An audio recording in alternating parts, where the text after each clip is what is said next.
Did you know that Google personalizes many searches by city and Also Asked is the only tool to access live People Also Ask data at city level? Try for free at alsoasked.com. Tired of SEO guesswork? Quadra's AI agent goes deeper to uncover high-impact optimizations and completes hours of SEO in minutes. Get started now.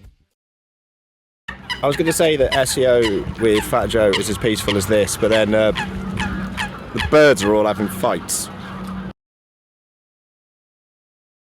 Good morning, everyone. It is a real privilege to be here with you. Thanks so much for coming. This is the central reservation on the Old Shoreham Road, a few miles from here, down the A259. If you know the road, I'm talking about by the cemetery. I was a passenger in a very bad car crash. It was the 11th of June, 1989 at 4 a.m. The driver fell asleep at the wheel and he hit a lamppost at 46 miles an hour. The car was wrecked and we were left with horrendous life-changing injuries. From that moment, we saw the world through the lens of disability.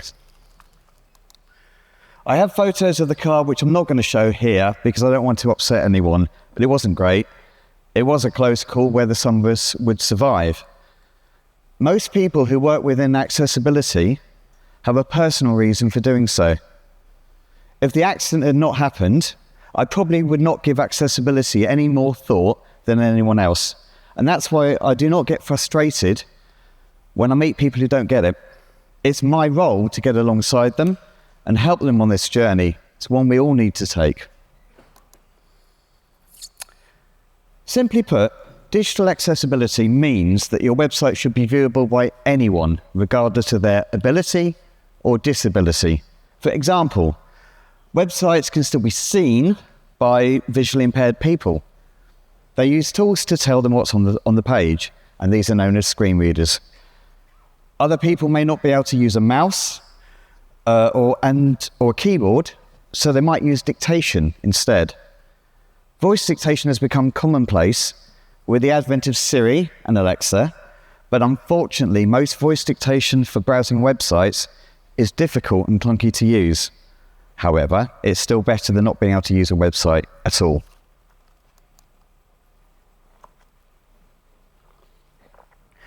There are 3 reasons why it's important. There are guidelines you are legally required to follow if you're in the public sector. If you're in the private sector, you can be sued under the Equality Act if you do not meet those guidelines. There is also something else happening this year, which I'll tell you about later on. Google is blind. Other search engines are also available, of course.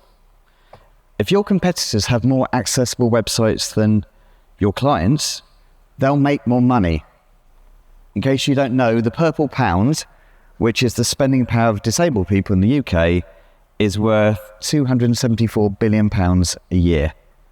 In addition, if legal action is taken against your client, they risk both financial and reputational damage, and so do you. Many companies strive to be as inclusive as possible in terms of race, gender, and sexual orientation. Disability, unfortunately, is often overlooked, but obviously it's equally as important. Last year, 95.9% of the top 1 million websites failed basic accessibility tests. I mean basic ones. When I gave my TED Talk in 2022, this figure was 97.4%. In 2019, it was 97.8%. That suggests a massive improvement of 1.9% in 5 years. It's not great. It also suggests that 95% of web designers do not know how to create an accessible website. You can test a website for accessibility using the Web Content Accessibility Guidelines, or WCAG. Some people call it WCAG or WCAG. I don't. I just think that adds confusion to something that's confusing enough already. The guidelines have been around for 25 years, which is kind of depressing when you consider that only 5% of websites meet basic accessibility today. Anyway, think of them as building regs for websites. Without getting technical, the guidelines are grouped into 3 categories: single A, double A, and triple A. In 1999, the first set of guidelines said that for a website to be considered accessible for disabled people, it must pass the lowest level of accessibility, A. It should pass the next level of accessibility, double A, and it could pass the highest level of accessibility, triple A. For the last 6 years, single A and double A have been grouped together and seen as the minimum standard, where it is a legal requirement. And it is a legal requirement for public sector websites in most developed countries. And where legal claims against private firms are involved, they are the benchmark used to measure accessibility. These guidelines should be a starting point, but they are quite technical and aimed at web designers who can write code. The minute you mention rules and regulations, many designers worry that their creativity will be constrained. I get that, and I'm here to put your mind at rest. When we founded Access by Design in 2006, most accessible websites looked awful. Our mission was to prove that you could be both creative and accessible. That's why we chose the name. But don't judge us on my PowerPoint. My own creativity is in music, not design. Seeing as I'm presenting to a room of marketing agencies, I really ought to say that. Anyway, moving on. I'm going to show you some of the most common accessibility problems that I encounter and how you can fix them. Okay, start with the easiest one, the C word. You see it everywhere. It's quite an offensive word to some groups of people, and using it isn't really a good look. Click here, by the way. Except if you can't see, you don't know where here is. It's not inclusive. Other C words are also available, of course, which is cobblers. Follow this link to download our brochure is inclusive, but that's a bit of a mouthful. It's much better just to make sure that the link text does exactly what it says on the tin, like it does here. Keep it simple, keep it direct. If you have an image on a website, someone using a screen reader won't know what it is unless you tell them. And that's what an alt tag does. It's not visible on the screen, but when a screen reader reaches an image, it reads out the alt text if there is one. If there isn't, it might read the file name instead, which is usually meaningless. Keep alt tags simple, but descriptive. Just say what's on the image. This is where AI can be helpful. Remember, you should not use alt tags to add in extras like phone numbers and company names unless they're actually part of the image, because that's bad practice. Color contrast is a very common issue. It describes the perceived difference in brightness between two adjacent colors. In website coding terms, it generally means the difference between the foreground color and the background color. The variable used is known as the contrast ratio. If it's 3 or greater, it meets the WCAG AA standard. If it's less than 3, it fails. Logos are exempt from guidelines, which is just as well because most logos break color contrast. You can see from these screenshots how this can be measured by anyone. The contrast ratio on the right is just under 3, so it fails. But fortunately, there are websites where you can literally enter your foreground and background colors, and they will show you combinations that do meet the 3+ threshold, and sometimes the difference is tiny.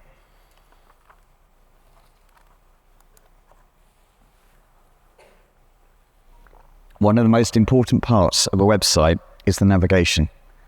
People need to find the pages they want, and most use a mouse.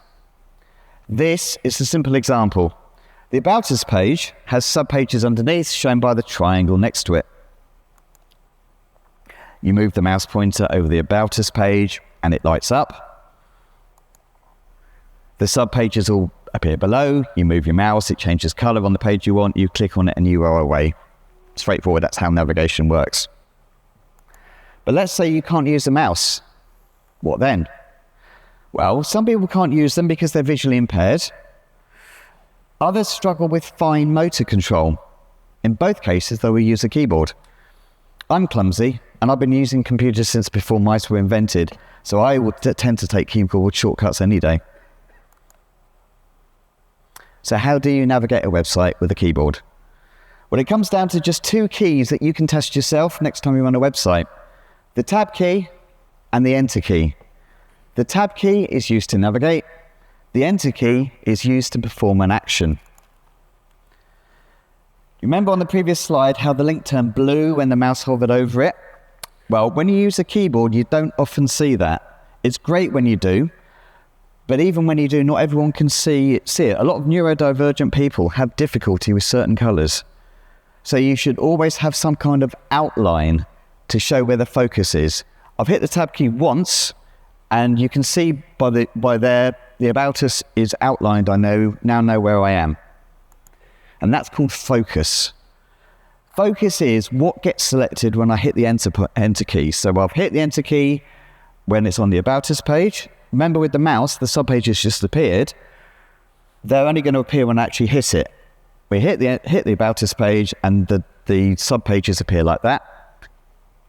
So what you then do is you hit the Tab key a couple of times and it tabs to where we want and we hit Enter to select. Tab to navigate, Enter to action, whether that's opening further subpages or selecting the page. This is accepted as best practice now. Previously, it was accepted wisdom that you could just use the Tab key and it will go through every page and subpage in turn. However, as menus get bigger and longer, it gets really tiring to do that. So tab along the top and then just press Enter to get where you need to is the much better way of doing it. And remember, if you're thinking that dashed outline isn't perhaps looking that great, the dashed outline, or the solid outline, it's called a focus outline, only appears when you're using the keyboard. Okay? So, the last issue I'm going to mention is the one that causes more problems than all of the others put together. It's pop-ups. This could be one that appears after a short while to check you're still there, or ask if you're sure that you want to leave, or it could be a simple form, it could be a chatbot. Pop-ups, or modals, as they're technically called, are used by almost everybody in digital marketing. I expect you're thinking that I hate modals. I'm going to say how bad they are and how you shouldn't use them. Well, I'm not. Why? Well, let's think about what a pop-up is used for. What do they need to do? They need to draw the visitor's attention to somewhere on the screen, give them information, and perhaps with a button to click or an action to do something. So you want to alert your visitor, and you want to use a pop-up to do it. It's absolutely fine. There is nothing intrinsically wrong with alerting someone. You just need to alert everyone. So for example, most of us can see a pop-up appear on a screen. However, if we can't see the screen, we do not know it's there. But you can code your pop-up so that when it appears, it also sends an alert message to someone using a screen reader. They know immediately what your message is, and in a way it's even clearer because that message is read to them directly without any distractions. You use ARIA labels to do things like this, but I'm not going to get into the technical sides of anything further than that at this point.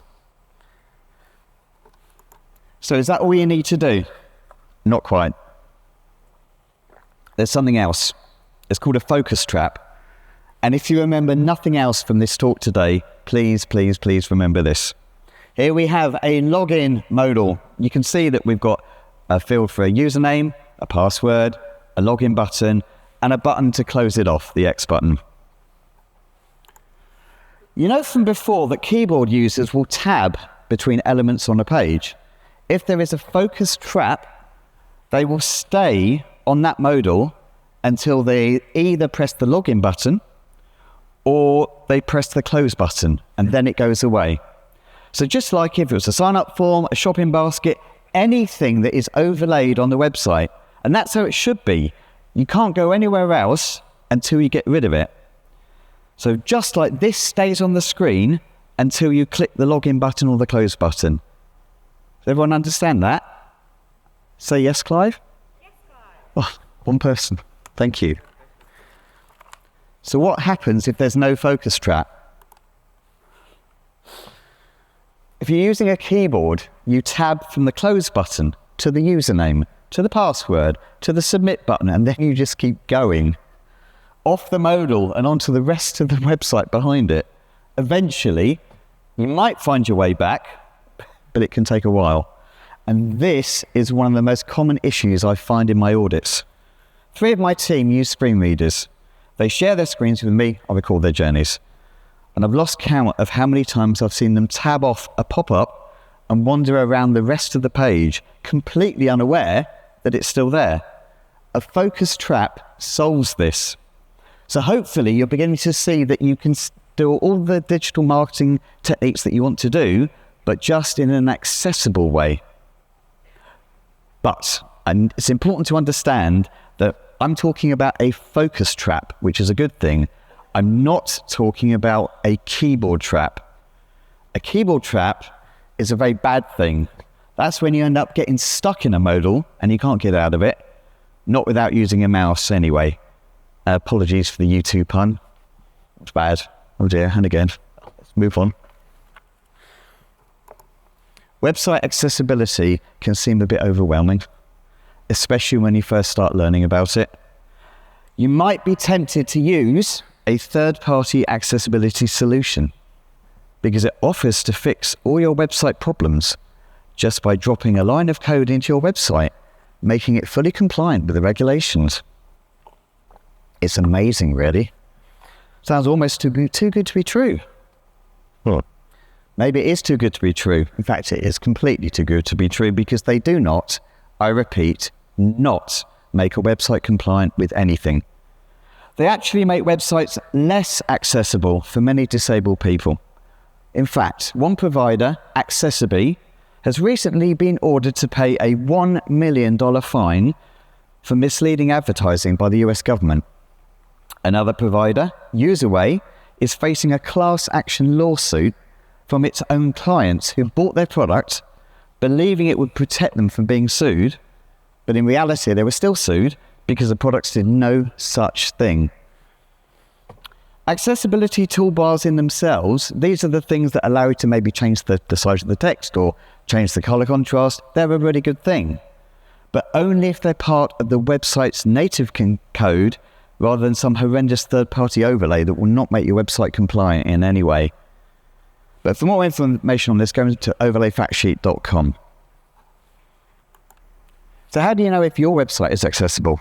Simple. You ask disabled people to test it for you.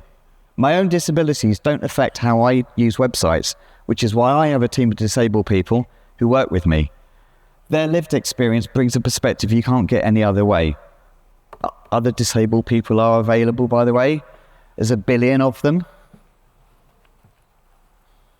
So, I'm going to finish with this. This is why 2025 is going to be different. It's the European Accessibility Act. Does everybody remember GDPR and the impact it's had globally, even though it was an EU thing? For example, Google were fined 50 million euros in 2019. WhatsApp fined 225 million euros. TikTok 345 million euros. Amazon 746 million euros. Meta 1.2 billion euros. All because of GDPR. The list goes on. Now think of the EAA as GDPR for accessibility. But it's not just websites, it's about physical spaces, access for disabled employees and customers, employment practices, everything. It's actually been around since 2019. It was introduced for the public sector right across the EU in 2019. But in 93 days, it becomes enforceable for any business trading in Europe, no matter where they're based. I'm really excited about it. It's the one act that could deliver the global change that we've all been waiting for. This is the unstoppable train. Are you riding it or laying down on the tracks hoping it misses you? Accessibility is a journey we will all be taking, especially with the EAA on the way, but please don't feel daunted. Once you start learning this stuff, you won't go back.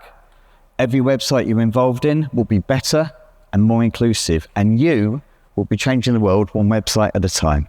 Thank you very much.